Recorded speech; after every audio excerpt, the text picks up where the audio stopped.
We are here to call for accountability of this president, to hold him accountable via the impeachment process. I'm honored to be on this panel this evening with the other panelists, and I'm honored to be with all of you to talk about this constitutional crisis facing America today.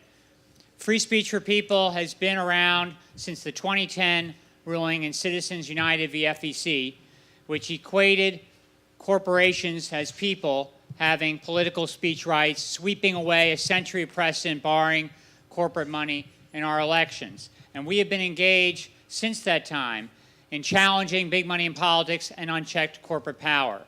But then after this election, we decided at the board level, Ben is our board chair, we decided that we could not be true to our mandate of taking on big money in politics, taking on unchecked corporate power, if we did not also take on the unprecedented level of corruption of the White House under President Donald Trump.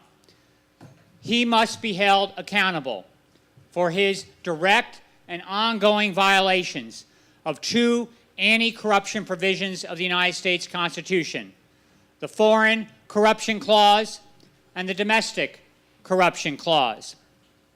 He was repeatedly warned prior to taking the oath of office that he needed to divest fully from his business interests in order to comply with those two anti-corruption provisions of the Constitution. He refused to divest fully from those business interests. He basically said he was above the law. He didn't have to comply with the Constitution. And now we face the question, having seen this trampling of the Constitution since the moment he took the oath of office, of whether or not we're going to uphold that basic principle that no one is above the law, no matter how powerful he or she may be. This is a president who has 111 business interests in 18 different countries. The Foreign Corruption Clause makes clear that no elected official, including the president, may take any payments or financial benefits of any kind from any foreign government. He has these business interests all over the world, and he is taking on a daily basis through his company, the Trump Organization, illegal payments from foreign governments. He has a line of credit, otherwise known as a debt, to the state-owned Bank of China of $900 million, nearly $1 billion in debt to the Chinese government. He has a different state-owned Bank of China, which is his largest tenant in the Trump Tower, paying monthly rent to his business, lining his pockets. He has developments all over the world where he has to get foreign government approval, zoning permits, approval by foreign agents, and he's taking in millions of dollars from these developments in violation of the Foreign Corruption Clause. And then we turn to the Domestic Corruption Clause. And after the election, his company announced that they were going to expand operation of the Trump Organization in 26 new metropolitan areas of the United States. He gets tax subsidies and tax breaks via his company from state governments all over the country. The Domestic Corruption Clause makes clear, and it only applies to the president, that the president may not receive any payments, any financial benefits of any kind from any state government or from the federal government other than his federal salary.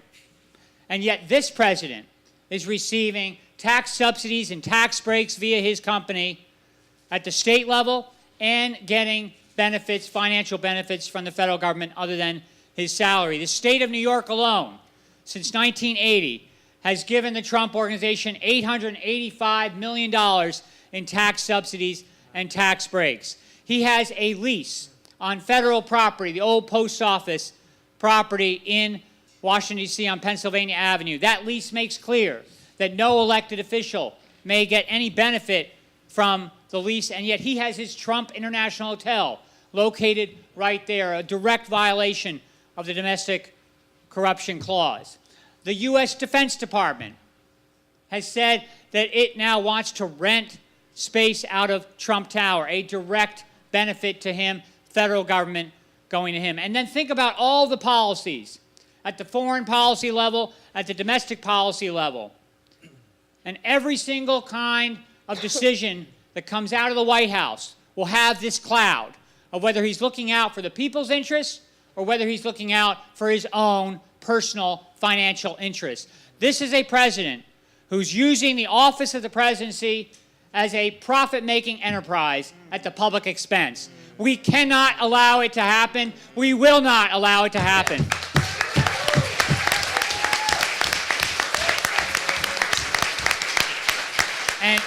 And that is why on the day he took the oath of office, Free Speech for People joined with Roots Action together, launching Impeach Donald Trump Now, a campaign to call for an immediate impeachment investigation of this president for violating the Foreign Corruption Clause and the Domestic Corruption Clause. And I'm proud to say that as of tonight, more than 915,000 people all across the country have joined this campaign to impeach Donald Trump Now, and many more will join as this grows.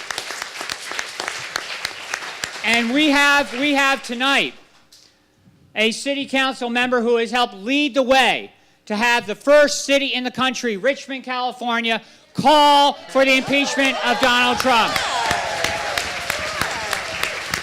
And we have tonight a delegation from Alameda, where Alameda City Council also voted unanimously to call for an impeachment investigation of Donald Trump.